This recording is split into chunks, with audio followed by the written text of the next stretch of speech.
Slurped up, my G's. I hope you're all more awake than I am, because I am shattered today. I wanted to get a quick little video up just because it's Friday and I want to wish you guys a great weekend. And I've done a little phase plant base. I've had a late night because I went to a D&B night here in Berlin. There's a club called Kit Kat, which is actually more of a kinky club usually, but they have occasional drum and bass nights, and one of my friends was playing and invited me, so I thought, you know, bit of guest list, why not? Have a little boogie. So I had a little boogie, came home pretty late, and then this morning, or actually I should say this afternoon, I've done a little bit of volunteer work for the first time in my life ever. Went to the local community kids club and played football with a bunch of children, which was very exhausting, I would add. And I'm just at the end of my strength and power today. But, you know, a day without sound design is not a good day really. So I've done a bit of phase planting, and I've done a new preset called the Naughty Lizard version 1, which you can download for free right now, my G's. And it sounds like this. It's a bit over, it's a bit in your face, so get ready for it.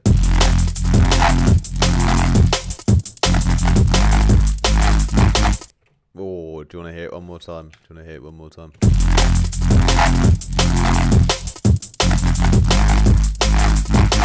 I especially like that bit in around here where it sort of goes wow, where the growl comes out, the lizard, his tongue comes out just around here. That's cool. Anyway, it's really overly done, you know. If anything, you could probably post-process it to make it a little smoother, perhaps, you know. But I thought I'd leave it super crunchy and just a little bit dry, a little bit crunchy, you know, rather than... yeah, it's just maxed. It's maxed out, you know. I thought I'd leave it like that. Anyway, we can quickly talk about the thoughts and the processing that went into it. I'll be honest, it's quite a complex one in terms of having many plugins on it, you know. So it might be difficult to follow it exactly. That's why I've left a link for the free preset. But if we can talk about a little bit on the thought process. I've got 3 oscillators. One is this first one, which is, it's actually a triangle wave, but I've put some movement on the sync, so he sort of dances between being a triangle and a saw wave, you know. This is at -12.4 because I wanted to add a bit of detuning from this other triangle, which is at -24, but this one has no sync, so it's just a pure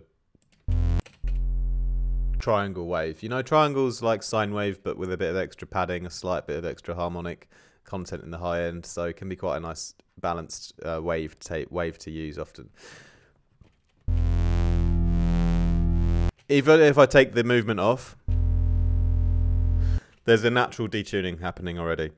So there's a natural detuning movement firstly because of the pitch difference. Then the LFO here is doing a slow extra bit of movement for the higher harmonics with the sync mode, okay? Then I've got a third one, which is just a sine wave, again at -24. Just like more low-end bass power. But this sound really is all in the effects, to be honest. We'll add in the unison here first. You know, a little bit of stereo information on everything there. I always feel like the unison down here on the global mode sounds way better than if you do it on the individual oscillators. I don't know if anyone else has thought that as well. But I feel like I never get a great sound out of the unison modes up here. It seems always more powerful here. Maybe I'm just imagining that, but that's what seems to happen to me. What we've got over here with our other LFOs is this one is going to do some fast filter movements and stuff like that in a minute. And this third LFO is just literally controlling the phase position of the first one. So an LFO sandwich, if you will, which is basically, yeah, this one's doing the main rhythm, and then this one's just like gonna add some variation to that main rhythm. Okay, so we'll go ahead already, and you know, that's already the sound source is done. So like I said, it doesn't really sound that great yet, but there's going to be lots happening next. So I'm going for the shaper first, which is a really great addition to Phase Plant in my opinion. It sounds sick, and I've gone for one of the presets again. I haven't bothered to draw my own shapes in. Obviously that can be fun to do that if you really want to, but there's already so many like different shapes to just choose between that sometimes just sound wicked. So the hysteresis worked well on this one particularly. You know, just it's really full on slammed it all. I've driven it right up to 20.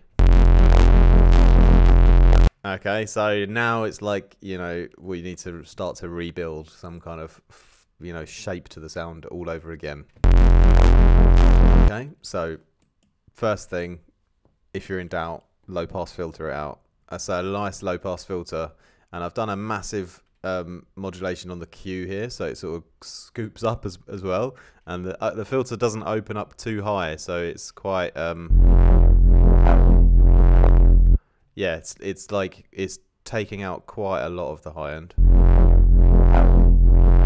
But obviously we're going to add some more back in afterwards. So next, the ensemble, which I love because it sounds actually pretty nice. Not quite as great as the Phase Plant chorus, but not far off. And yeah, just on the default settings, really, just mixing that in. Okay, starting to get interesting and feel a bit more realistic, like a sound that you could use. So next, we're going to do a little bit of ring mod. I actually added this in later on. I actually finished. I didn't add it in here in this position when I was designing the patch. I just moved it back earlier. So what I'll often do with the effects is sometimes I'll just play with them around in different positions until I find like a good part for the well, you know, find a good space in the chain for that particular effect if I think it needs to be earlier, perhaps. So anyway, the ring mod comes next. Obviously, this is important to adding all the high end. Okay, so bias all the way up, rectify all the way up, and it's the band pass noise mode. So adding in that noise into the signal. It's like a crunchy, distorted noise. It's not like super smooth, but it's quite good. It's good enough, definitely. The mix is modulating on the same rhythm as the filter, so that's, you know, bringing up that crunch in line with the filter movement. Alright, next, shaper again, but different setting. This time it's the convex from the simple folder again, and I haven't quite gone as mental with the drive. I've just gone up 0.15 or something. But what you'll notice as well is, you know, even if it's below 0, it would actually still, I mentioned this before, it's still active, you know, so don't worry too much about the readout of the drive number. It doesn't really make much sense, in my opinion. So just use your ears, I suppose, at the end of the day. The next, you know, it's got to a point now, yeah, getting very crunchy, some movement going on, but still not quite found its shape yet. So the non-linear filter again, I've automated the Q again here. So instead of the cutoff, I'm just yeah, you can see the way that it's shaping it in a really strange way, which makes it a bit more unique. The drive is all the way up. The warm mode is on because that's the mode that fitted the best, in my opinion, with this sound. Now you see it gets a bit like screechy at moments, which is interesting, and that's because of this strange shape that we got going on here. And it almost pops out a little bit extremely here, so you've got to be careful there. I was actually wondering if there was a multi-compressor I could control it with, and I don't actually know if there is one. I was looking, there probably is, I'm just being an idiot. But you could also do that in the post-processing. You know, when you've got like a particular bass or lead sound where you've got like a little screechy harmonic that occasionally just gets a bit too loud and you just need to like tame it down a little bit. That's basically what you can do with a bit of a multi-band compressor just on that frequency, you know? So that would be great to finish this sound off. But anyway, let's continue. Convolver's coming next, baby. And the white blur 50 millisecond is great because it's going to add us some extra room sound, quite a lot of room sound, and soften it up a bit, give a bit more stereo edge. And we're mixing this actually into the sound, so 50% to begin with and mixing it to the left. So yeah, reverb coming in and out on a reversed pattern with the mix going to the left. Okay, you could go either way, but you know, you can always test which way you want to modulate, obviously, and find, you know, think about what it is you're trying to go for with that sound, or what you think sounds more, in my case, often what's going to sound different to the last 70 presets I made. So yeah, next then, overdrive. Going back to the classic distortion because we love this. I love the overdrive one because it really just brings everything together. Like, it kind of always works, but it like just, I don't know, it just always saturates the low end in a clean way, but it just sounds so much more powerful with the overdrive on. So the shaper is great, but it's like a completely different algorithm almost, and when you use the normal distortion, you basically get a whole new chance to resaturate it again in a completely new way, but it still sounds like you know, you still haven't overdone it, so that's great. All right, so it's getting close. It's close enough now, but one more non-linear filter, this time with a little bit of cut-off movement. Again, everything just on that main LFO.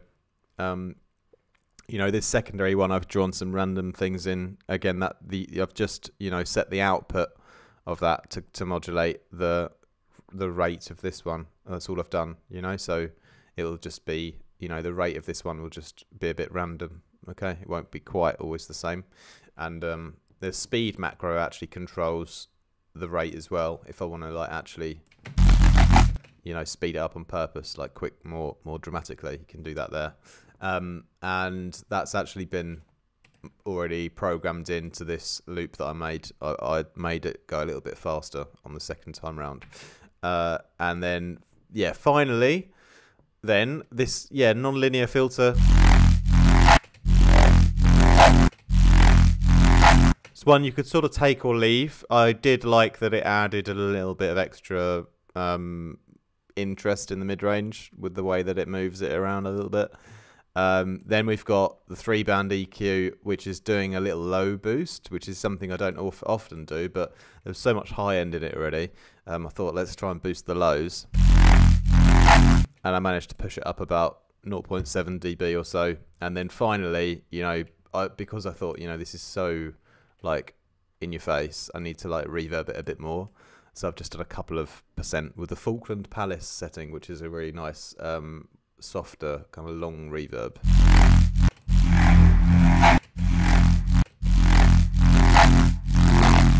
So really, really bright and in your face and a little bit overly crunchy, this sound, but I thought it sounded great, like, in context with the drums, so I thought I'd leave it at that sort of setting.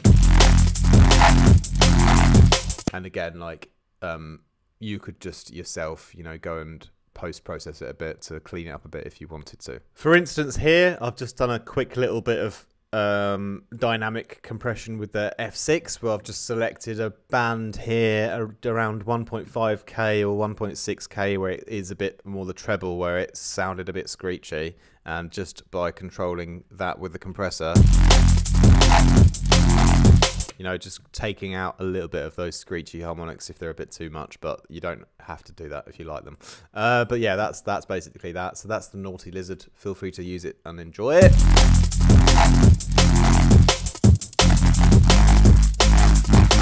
Yeah, a bit of a nuts one, but glad I got a little sound design video up today anyway, even though I'm a bit shattered. To be honest, I'm going to have a proper early night tonight anyway, but I hope you guys have a great weekend nonetheless. Take care, much love, and I'll be back next week with some more videos. Peace out, much love, have a great weekend. Ciao, ciao.